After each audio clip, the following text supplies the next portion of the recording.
I'm going to record it too, Carol. I'm going to record it to the computer, my computer, because I've got more storage than in my cloud. Yeah.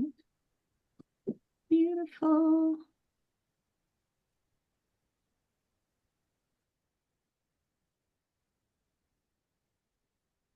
Okay, we've got some more people coming in.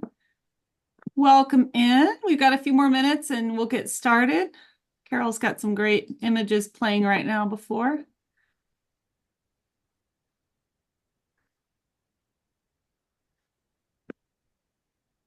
Lovely.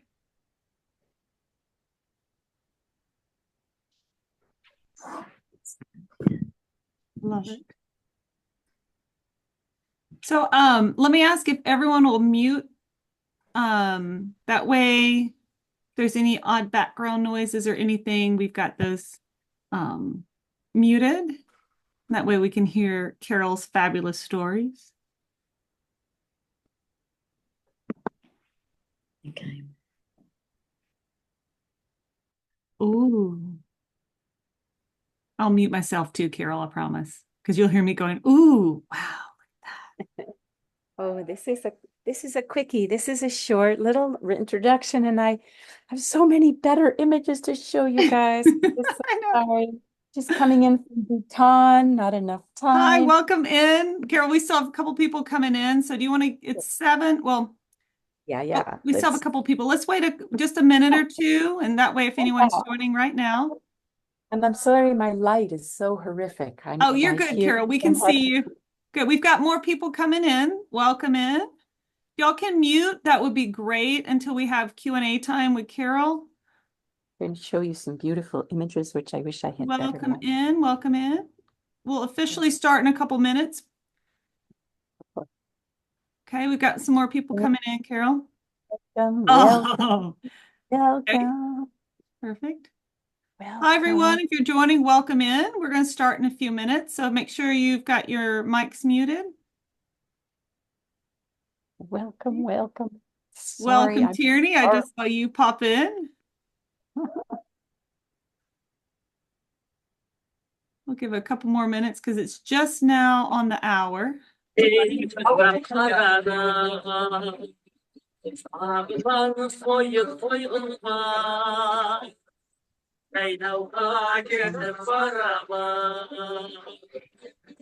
a Kazakh guitar, isn't it, Carol?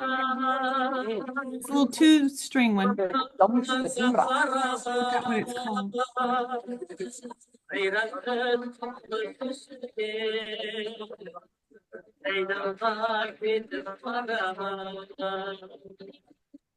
I love it. I love it. Okay, Carol, I haven't let anyone else in the last minute or two, so I didn't know if you wanted to go ahead and start. And then I'll click wait, we've got a couple other people coming. Hold on a second. Hi, welcome in. We'll start and let you guys get settled in. Make sure your mic is off. And Carol will start sharing in just a bit. Oh, fantastic for this evening. Perfect. I don't know if it'll work. And then if you don't mind, everyone, if you haven't muted, I might go through and just make sure you've got muted. Okay, we've got some more people coming in. Hi, welcome. Why is my face showing?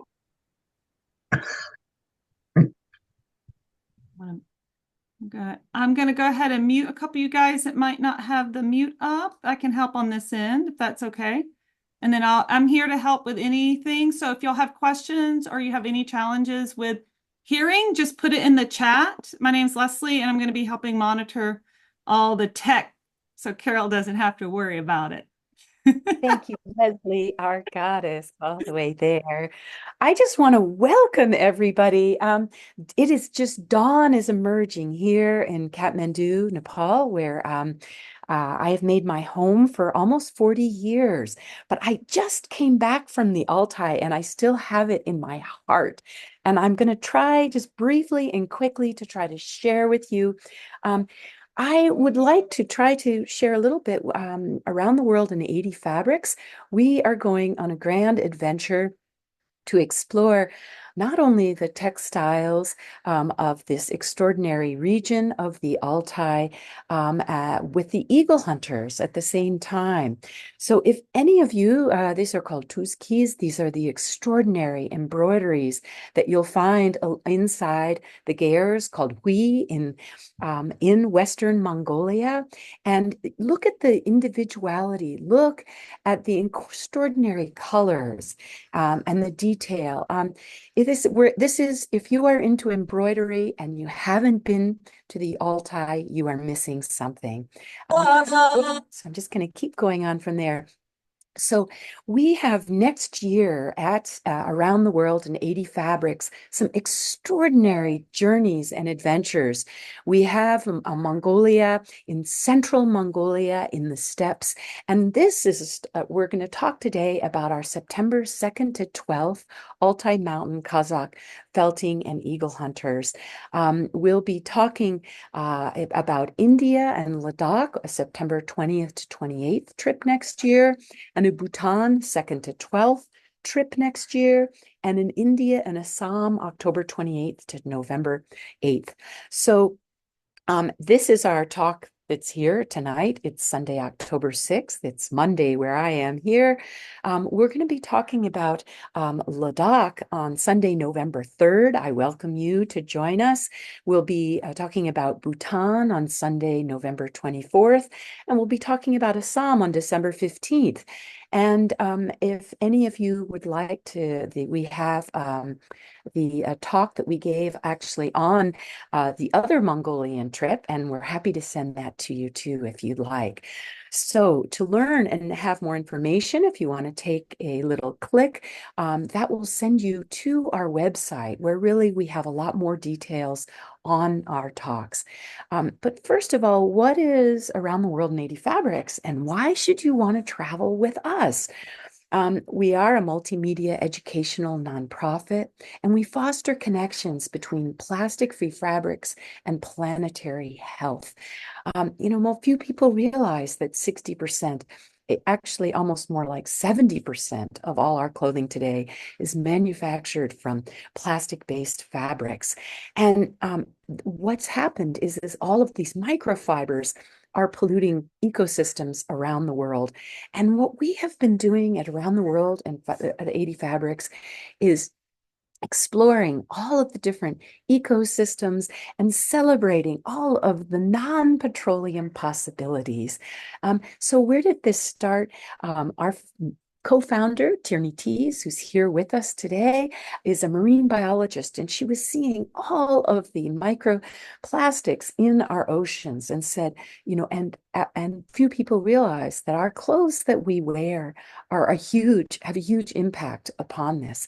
And yet we humans, I as an anthropologist can tell you, have not been wearing microplastics for all of the millennia that we've been here on the planet. So we wanted to see what humans have been wearing around the world that don't have such profound impact. So I encourage you to explore more, help join us in this materials revolution. We have an extraordinarily exciting collection. We're storytellers. We care about the natural history and the biodiversity of materials and clothing, and we hope that you might consider joining us. So a biophilic adventure. What the heck is biophilia, and why would you want to go on a biophilic adventure? Actually, biophilia literally means the human's innate tendency to be connected with nature and other life forms. It literally means a love of life.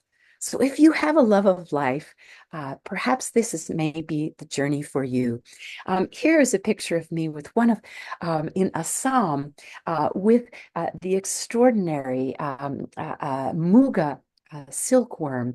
And on the right, you see little Rowan. And he's not with an eagle, but with a falcon. Because if you're going to become a Kazakh and you want to become an eagle hunter, you have to start with the falcons. So that connection, that human connection with other living forms starts very early.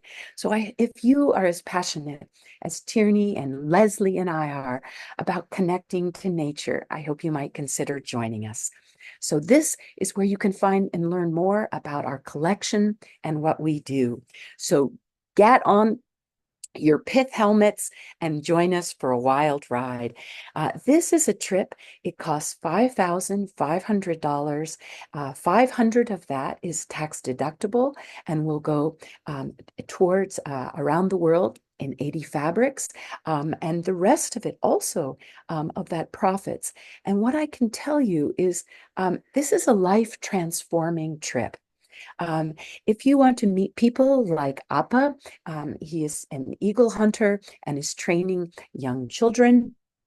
This is Arda. He's one of the main people at the Eagle Festival. I'm not going to go into detail on our itinerary on this trip, even though I could. And I didn't even add in I didn't have time as I'm throwing in slides early this morning about the shamans. And I just wanted to share with you that we do have an experience with shamans. We had a very powerful experience with Tuvan shamaness. And she made many, as we know, things are rather tense over there. But the shamaness, when some of our guests asked, who will win the American election? And she said, the wealthy man will win. So we also asked her as a shamaness if she would do some things on that. So where are we going? I want you to look at this huge map of Mongolia, and I want your eyes to go all the way to the far left where it says Bayan Ulgi. And this is the furthest most western district. There are over 100,000 Kazakh peoples there. The Kazakhs actually migrated they've only been in this part of Mongolia for 300 years because they migrated from far western China, the province which we now known as Xinjiang province. And it's really beautiful because the word Kazakh has been translated as in Kazakh as he who wanders with a purpose. So I hope some of you may consider joining us to join the Kazakhs who wander with a purpose.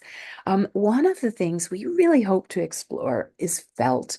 And as many of you know, after we were wearing skins, felt is one of the earliest forms of clothing known to humankind. Its history, we found the oldest archaeological remains go back 6,500 BC.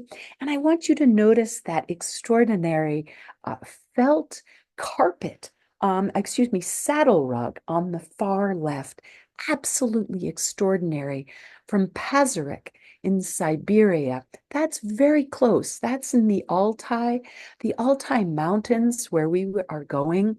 They're around 2,000 kilometers long. They're sort of a rumple after when the Indian plate and the Tibetan plate heaved up to create the Himalayas. This is a rumple, like a rumpled sheet that happened further on. And we find this Pazyryk culture, 300 BC.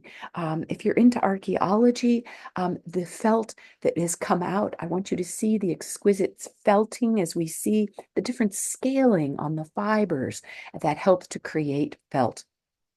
So felt's impact on culture, as many of you know, is extraordinary, not only as something to be worn, but also for housing and to make the beautiful hui, or known as gers in Mongolia, or yurt, as we know, that humans have lived in. But we're not only going to be looking at material culture, but we're going to be meeting extraordinary humans. In fact, I think that's really this is a heart journey. This is Inkbolt and Mugi. They are foremost modern contemporary artists. Tierney and Leslie and I requested that they make a quilt of the five jewels of Mongolia. And so here you have they came and joined us at the Smithsonian Folk Art Festival. This is their extraordinary piece of art made from the five jewels of Mongolia. What are the five jewels? And this is, you can see them at work, the extraordinary handicraft, working with the materials that come from the animals of this extraordinary life herder, one of the last greatest nomadic civilizations left on the planet. So what are the five jewels of Mongolia? Those are the sheep and the goat and the horse and the camel and the yak. And in Kazakh, amongst the Kazakh world, in far West Mongolia, the most remote and wild part of Mongolia, we'll have a chance to meet all of those five jewels. Anyone who knows me knows I'm a bit of a yak freak. I just met a fellow yak freak, a wonderful woman in Bhutan just last week. And so you will meet a lot of yak herders. But what makes this trip extremely special is the Kazakh relationship to the eagle. Traditionally, they will gather, they will go in the spring often, and they will gather young chicks out and they will raise them to help them to hunt. And this is a very profound relationship. And for me, what I love, which is most powerful, is that eagles, these golden eagles, have long lives. They can live up to 30 years. And traditionally, the eagle hunters will only keep them for around 10 years of their lives. And then they return them back in the wild for gratitude and thanks for their service, for helping them to hunt. So what do I love about this Altai is this sheer raw wilderness. If your heart needs a biophilic adventure of raw space, of raw wilderness, of vast spaces, I encourage you to consider coming out and joining. These are just pictures that from less than 10 days old. It really is a place that works on your soul and on your spirit. And it's raw and it's wild, and we're in the elements. We also will be horse riding for 2 of those days, and there's options to ride in vans if you don't. And what I love is, of course, is you're going to see is really the deep, profound bonds and connections we make with our horsemen, with our crew and our staff that keep us city folk alive out in the raw elements. So we ride as a herd or as a tribe through these vast places. And these horses are some of the gentlest horses in Mongolia I have ever met. They are very, very well trained. It's a great place to learn to ride. We also are going to be living in the Ui or the Gairs. These are going to be our homes along the way. And we will go to visit herders such as Bolka here and experience their tremendous hospitality. It's extraordinary. This is with her son. You can see he has a little there. And we're going to be meeting amongst the eagle hunters themselves, Barkuchi, the last of the great Barkuchi or eagle hunters. We'll be going to the Eagle Hunter Festival. We also will be experiencing we're going to go to a UNESCO World Heritage Site to visit 11,000 BC. I repeat, 11,000 BC petroglyphs. These are like the old ancient newspapers of their days. You can see with chariots, with ancient the deer that they believe would carry their soul or spirit to the other realms. Just extraordinary. So through this wilderness, we also will see, as you can see, the felt for making the homes. You'll see that this, the yurt or ger or hui, as we call it in Kazakh, selem, as we say hello in Kazakh. This form of architecture is roughly, we believe, about 5,000 years old. They think maybe it came from southern Siberia, right next to the Altai where we are, and that then these people would have migrated down in Um, and so we can see also look, I found fascinating because we don't have in central Mongolia, the yurts of Western Mongolia among the Kazakhs have this incredible, beautiful, do you see this incredible weave of reed that they put around it? You can see also different shapes, which indicate the different cosmology of what in the Mongols will call the tune, which lets in the sun, which is so important to survive. So these are the kinds of gears we'll be in. And of course, that rich tapestry, these rich embroidery. So we will not only be seeing the rough and tough men and the eagle hunters, but we will be amongst extraordinary women embroiderers. So you can see they are portable. Here we are moving a gear to another site. But we are going to meet some of the great crafters and we're going to craft ourselves. We are going to be felting along with the women as they show us their traditional ways.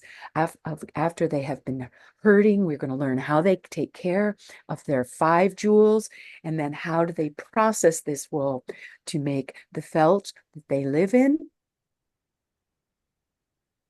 as well as the embroidery. Look, you'll see how the eagle hunters even have on there. So who is this trip best suited for? For the adventurous and the curious, for those who want to be engaged, for those who want to make meaningful cross-cultural connections and explore the interface between human and animals on the steppe, those who love nomadic cultures, who love horses, who are interested in learning deeply about steppe ecology, the grasses and the biodiversity, who are humorous, flexible, intrepid. We encourage and love musicians and those who love to sing. And this trip is truly not for you if you require all the amenities of modern life.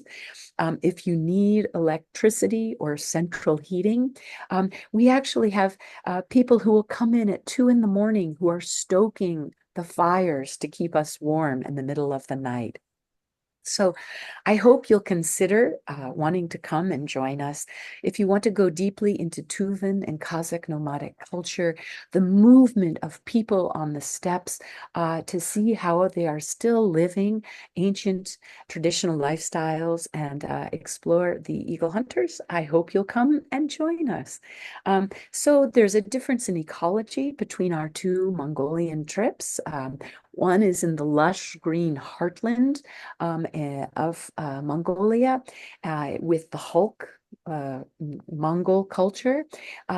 In the far west, which is amongst the Kazakh, and many people in Kazakhstan say even if you really want to know Kazakh culture, you have to go to Western Mongolia because it is more remote. They have been able to hold on to a lot of their traditional cultures in ways that have been lost in Kazakhstan. It is wilder. There's colder temperatures. It is roughing it. And there is the Eagle Hunting Festival. So if you want to come and join us.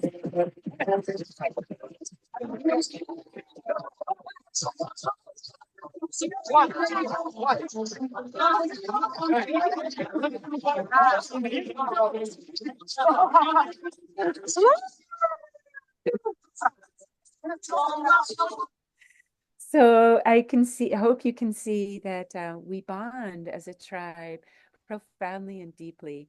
So if you want to go deeper with felting and learn from great master felters, if you want to fill the brim of your heart deeply with Kazakh culture, I welcome you to join us.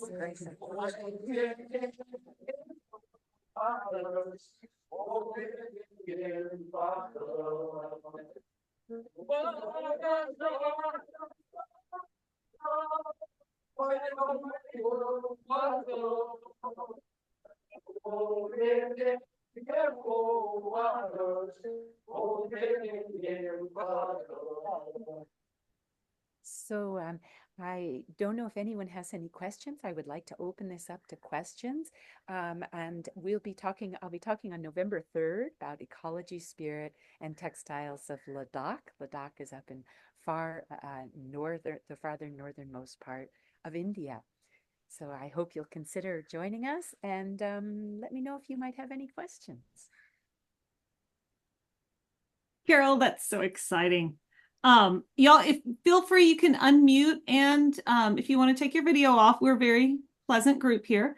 Or if you have any questions, you can put it in the chat. And then if you came in a little late, we've got a recording of this so that we can send it to you later on. But Carol, what was the highlight of the last few weeks? Like your number one moment that you weren't expecting and that just surprised you? Because you spent so many years in Mongolia. Well, so for me, this is I've never been to Western Mongolia before. This was my very first time. And so my husband has been many times. And it's really the heart of the people themselves. The Kazakhs, they're very industrious people. As Dojan, who will be our Mongol leader, who is an extraordinary man, said, he said, yeah, we Kazakhs, we work for tomorrow, and the Mongols, they live for today, which is it's very nice and very sweet and true. So that's why you won't see these kinds of embroideries, this kind of elaborate, extraordinary textile work in central Mongolia. It doesn't exist. The handwork of that. But to see, we will actually be able to hold the eagles on our hands ourselves. And I didn't put in those pictures, which I should have. And that awe of, these are huge animals. They're over 25 pounds. And to see that interaction when they call them in, I should have put in one of those videos. I apologize. It just got back. They call them in with this very haunting sound. Oh, because we go out hunting with the Kazakh eagle hunters, and the eagles swoop in, and then they will hunt for them. They usually hunt for fox or for rabbit, and then the hunter will give them a piece of meat, so they will release the animal. And I hope to be actually working on doing some more. I want to understand. No one's really studying actually with the rise of the revival with tourism of of eagle hunting. What's going on with the foxes, etc. So I want to make sure that the full ecosystem is being taken care of. But so for me, singing and dancing and making felt with women, I can't think of a thing I'd rather do. So, and these wild, wide spaces. And the shamans up there, she channeled a spirit of a mountain deity, right? And we're right up next to Russia and China, and in this very remote corner of the Altai. And that was a really profound experience. Really very yeah, beyond words. Thank you, Carol. I think, of course, it sounds so exciting. What we'll do, Carol, if you're okay with it, let's hang on for a few more minutes. So if anyone has any questions or comments, I'm gonna remove the pen if you want to stop screen sharing. Let's Okay. see. That way, or y'all can just jump on. Let me make sure we've got this perfect. But it sounds amazing. So yeah, and all I would just say is for what to want to wear, you definitely have to bring layers. The secret to happiness is layers, and you want to dress warm. We would get snow and those other things, but there was always a warm and cozy gear, to snuggle in, and the food was wonderful. We did have vegetarians. They did survive. Um, it's not, they're not used to vegetarians, but we were able to bring in some pulses and things to make sure that the vegetarians are taken care of. And it's really, and the animals, just to have time to go out with the animals and to milk yaks, if you want to milk yaks, it's really quite special. We were able to have yak milk in our coffee in the mornings. I love it. Really quite special. Well, I'm gonna put in we'll put in just a normal around the world Gmail. So if anyone wants to email, we can make sure we get that directly. Any more questions they might come up as you're sleeping and dreaming of Mongolia and Kazakh Yeah. cultures. And just for the horse riders, we have these wonderful saddles, which are really key because, with all due respect, you really would rather not want to ride a traditional saddle, in my personal experience. But only just by the shape of them, they can be a bit uncomfortable. And these are really comfortable saddles and very, very gentle horses. And so it's a magnificent way to travel through the countryside. So and we will go explore. We do have a day in Ulaanbaatar, and I didn't put pictures of that in. They have a brand new Genghis Khan museum, 7 stories, and it is a phenomenal. It really, because if any of you are archaeologists or interested in ancient history, Mongolia is really, you need to put it on your bucket list because what they're discovering the last 15 years of archaeology, and with new LiDAR technologies, we're discovering is really, really very profoundly exciting. And it also impacts the history of textiles with some of the exciting finds that we're discovering in Mongolia. I love it. Well, the chat has all of our contact info, Instagram, and then how you can get on for the website. And then Great. Tierney just put in the Genghis Museum. So y'all have plenty to start dreaming about. And definitely reach out to Carol, reach out to one of us through the Around the World. So thank y'all for joining. I just can't encourage you enough. I can honestly tell you it's in a mind and a heart, and it is a life-changing experience. If you want to have a really life-changing experience, consider joining us. Thank you so much. Thank you, Carol. All righty, take care.